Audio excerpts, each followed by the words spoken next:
शिवजी कहते हैं कि अवधपुरी में रघुकुल मन श्रोमणी दशरथ नाम के राजा हुए, जिनका नाम वेदों में विख्यात था। वे धर्म, धुरंधर गुणों के भंडार और ज्ञानी थे।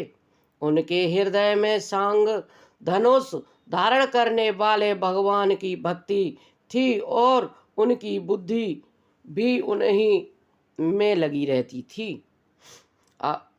उनकी कौशल्या आदि प्रिय रानियां सभी पवित्र आचरण वाली थी, विनीत और पति के अनुकूल चलने वाली थी और श्री हरि के चरण कमलों में उनका दृढ़ प्रेम था। एक बार राजा के मन में बड़ी गिलानी हुई कि मेरे पुत्र नहीं है। राजा तुरंत ही गुरु के घर गए और उनके चरणों में प्रणाम कर बहुत विनय की। राजा ने अपना सारा सुख गुरु को सुनाया। गुरु वशिष्ठ जी उन्हें बहुत प्रकार से समझाया और कहा, धीरज धरो, तुम्हारे 4 पुत्र होंगे जो तीनों लोकों में प्रसिद्ध और भक्तों के लिए भय हरने वाले होंगे। वशिष्ठ जी ने भृंगी ऋषि को बुलवाया और उनसे शुभ पुत्र कामेष्ठ यज्ञ कराया। मुनि के भक्ति सहित आहुतियां देने पर अग्निदेव हाथ में चरु हविष्य खीर लिए प्रकट हुए और दशरथ जी से बोले, वशिष्ठ जी ने हृदय में जो एक विचारा था,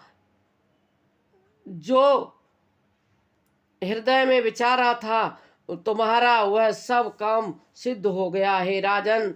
अब तुम जाकर इस हविष्यान पायस को जिसको जैसा उचित वो वैसा भाग बनाकर बांट दो। तब अदृश्य भये पावक सकल सवय समुझाय, परमानंद मगन नप हर्ष न हृदय समाय। तदनंतर अग्निदेव सारी सभा को समझाकर अंतर्ध्यान हो गए। राजा परमानंद में मगन हो गए, उनके हृदय में हर्ष समाता न था। उसी समय राजा ने अपनी प्यारी पत्नियों को बुलाया। कौशल्या आदि सब वहां चली आई। राजा ने पायस का आधा भाग कौशल्या को दिया और शेष आधे में 2 भाग किए। वह एक भाग राजा ने कैकेयी को दिया। शेष जो बच रहा उसके फिर 2 भाग हुए और राजा ने उनको कौशल्या और कैकेयी के हाथ पर रखकर अर्थात उनकी अनुमति लेकर और इस प्रकार उनका मन प्रसन्न करके सुमित्रा को दिया। इस प्रकार सब स्त्रियां गर्भवती हुई। वे हृदय में बहुत हर्षित हुई, उन्हें बड़ा सुख मिला। जिस दिन से श्री हरि लीला से ही गर्भ में आए, सब लोकों में सुख और संपत्ति छा गई। शोभाशील और तेज की खान बनी हुई सब रानियां महल में सुशोभित हुई। इस प्रकार कुछ समय सुखपूर्वक बीता और वह अवसर आ गया जिसमें प्रभु प्रकट होना था। जोग लगन ग्रह भारत थे, सकल भय अनुकूल, चरयर चर हरस तो राम जन्म सुख मूल। नौमी तिथि सभी अनुकूल हो गई। योग लगन ग्रह बार और तिथि सभी अनुकूल हो गए। जड़ और चेतन सब हर्ष से भर गए। श्री राम जी का जन्म सुख मूल हुआ है। पवित्र चैत्र का महीना था। नौमी तिथि थी। शुक्ल पक्ष और भगवान का प्रिय अभिजित मुहूर्त था। दोपहर का समय था। न बहुत सर्दी थी न धूप थी। वह पवित्र समय सब लोगों को शांति देने वाला था। शीतल मंद और सुगंधित पवन बह रहा था। देवता हर्षित थे और रात संतों के मन में बड़ा चाव था। वन फूले हुए थे, पर्वतों के समूह मणियों के जगमगा रहे थे और सारी नदियां अमृत की धारा बहा रही थी। जब ब्रह्मा जी ने वह भगवान के प्रकट होने का अवसर जाना, तब उनके समेत सारे देवता विमान सजा सजा कर चले। निर्मल आकाश देवताओं के समूहों से भर गया। गंधर्वों और दल घड़ों के गान करने लगे और सुंदर अंजलियों में सजा सजा कर पुष्प बरसाने लगे। आकाश में गम नगाड़े बजने लगे। नाग मुनि और देवता स्तुति करने लगे और बहुत प्रकार से अपनी अपनी सेवा उपहार भेंट करने लगे। सुर समूह विनती करे, पहुँचे निज निज धाम। जग निवास प्रभु प्रगटे, अखिल लोक विश्राम। देवताओं के समूह विनती करके अपने अपने लोक को जा पहुँचे। समस्त लोकों को शांति देने वाले जगदीश्वर जगदाधार प्रभु प्रकट हुए। दोनों दीनों पर दया करने वाले कौशल्या के हितकारी प्रभु प्रकट हुए हैं। मुनियों के मन को हरने वाले उनके अद्भुत रूप का विचार करके माता हर्ष से भर गई। नेत्रों में आनंद देने वाला मेघ समान श्याम शरीर था। चारों भुजाओं में अपने खास आयुध धारण किए हुए थे। दिव्य आभूषण और वनमाला पहने थे। बड़े बड़े नेत्र थे। इस प्रकार शोभा के समुद्र तथा खर राक्षस को मारने वाले भगवान प्रकट हुए। दोनों हाथ जोड़कर माता कहने लगी, अंत में किस प्रकार तुम्हारी स्तुति करूं। वेद और पुराण तुमको माया गुण और ज्ञान से परे हैं।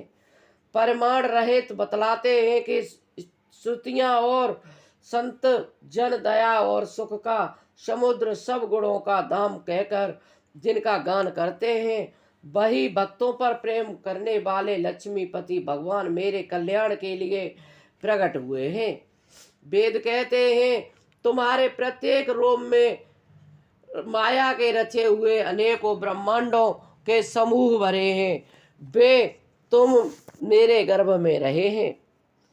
इस हंसी की बात के सुनने पर धीर विवेकी पुरुष भी बुद्धि भी स्थिर नहीं रहती है, विचलित हो जाती है। जब माता को ज्ञान उत्पन्न हुआ, तब प्रभु मुस्कुराए और वे बहुत प्रकार से चरित्र करना चाहते हैं। उन्होंने सुंदर कथा कहकर माता को समझाया, जिससे उन्हें पुत्र का वात्सल्य प्रेम प्राप्त हो, भगवान के प्रति पुत्र भाव हो जाए। माता की वह बुद्धि बदल गई। तब वह फिर बोली, हे तात, यह रूप छोड़कर अत्यंत प्रिय लीला करो। मेरे लिए यह सुख परम अनुपम होगा। माता का यह वचन सुनकर देवताओं के स्वामी सुजान भगवान ने बालक रूप होकर रोना शुरू कर दिया। तुलसीदास जी कहते हैं, जो इस चरित्र का गान करते हैं वे श्री हरिपद को पाते हैं और फिर संसार रूपी कूप में नहीं गिरते। विप्रदेनु सुर संत हित लीन मनुज अवतार, निज इच्छा निर्मित तनु माया गुण गोपार। ब्राह्मण, गौ, देवता और संतों के लिए भगवान ने मनुष्य का अवतार लिया। वे अज्ञानमयी मलिन माया और उसके गुण सत रज तम और बाहरी तथा भीतरी इंद्रियों से परे हैं। उनका दिव्य शरीर अपनी इच्छा से ही बना है, किसी कर्म बंधन से परवश होकर त्रिगुणात्मक भौतिक पदार्थों के द्वारा नहीं। बच्चों के रोने की बहुत ही प्यारी ध्वनि सुनकर सब रानियां उतावली होकर दौड़ चली आईं। दौड़ी चली आई दासियां हर्षित होकर, जहां तहां दौड़ी सारे पुरवासी आनंद मगन हो गए।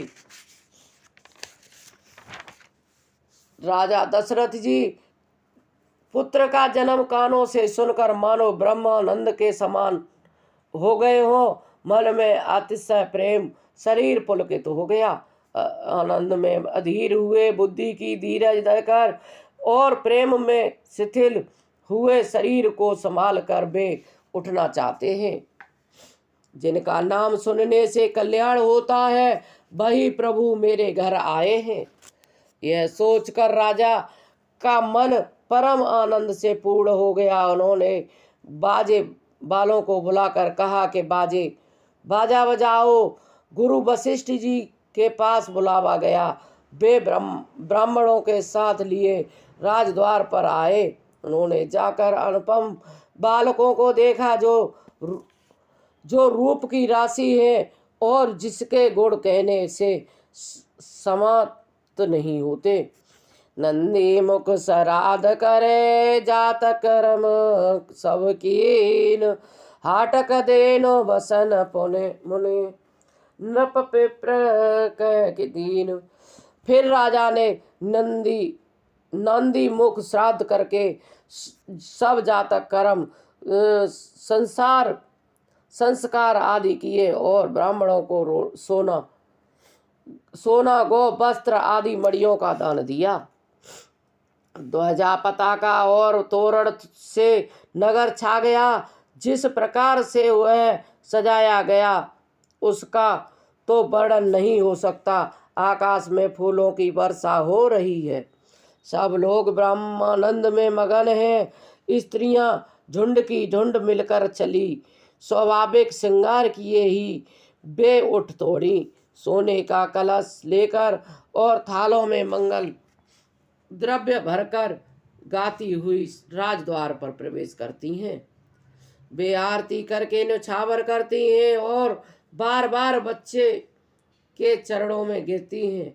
मागध सूत बंदीजन और गवैया रघुकुल के स्वामी के पवित्र गुणों का गान करते हैं। राजा ने सब किसी को भरपूर दान दिया। जिसने पाया उसने भी नहीं रखा, लुटा दिया। नगर की सभी गलियों के बीच में कस्तूरी, चंदन और केसर की कीच मच गई। गृह गृह बाज बधाओ, शुभ प्रगटे सो समाकंद, हर्ष बंत सब जयते, नगर नार नर वृंद। घर घर मंगलमय बधावा बजने लगा, क्योंकि शोभा के मूल भगवान प्रकट हुए हैं। नगर के स्त्री पुरुषों के झुंड जहाँ तहाँ आनंद मगन हो रहे हैं। कैकेयी और सुमित्रा इन दोनों ने भी सुंदर पुत्रों को जन्म दिया। उस सुख संपत्ति, समय और समाज का वर्णन सरस्वती और सर्पों के राजा शेष जी भी नहीं कर सकते। अवधपुरी इस प्रकार शोभित हो रही है, मानो रात्रि प्रभु से मिलने आई हो, और सूर्य को देखकर मानो मन में सकचा गई हो।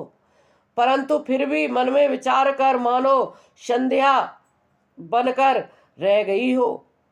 अगर को धूप का बहुत सा धुआं मानो अंधकार है, और जो अबीर उड़ रहा है वह उसकी ललाई है। महलों में जो मड़ियों के समूह हैं वे मानो तारागढ़ हैं। राजमहल का तो जो कलश है वही मानो श्रेष्ठ चंद्रमा है। राजभवन में जो अति कोमल बाड़ी से वेद ध्वनि हो रही है वही मानो समय से समयानुकूल सनी हुई है। पक्षियों की चहचहाहट, यह कौतुक देखकर सूर्य भी अपनी चाल भूल गए। एक महीना होने जाता है, एक महीना उन्होंने जाता हुआ न जाना, अर्थात तो उन्हें एक महीना वही बीत गया। मास दिवस भाव मरम न जाने कोय, रत समेत रव था क्यों, निशा कवन विधि होय। महीने भर का दिन हो गया। इस रहस्य को कोई नहीं जानता। सूर्य अपने रथ सहित वही रुक गए। फिर रात किस तरह होती, यह रहस्य किसी ने नहीं जाना। सूर्य देव भगवान श्री राम जी का गुणगान करते हुए चले।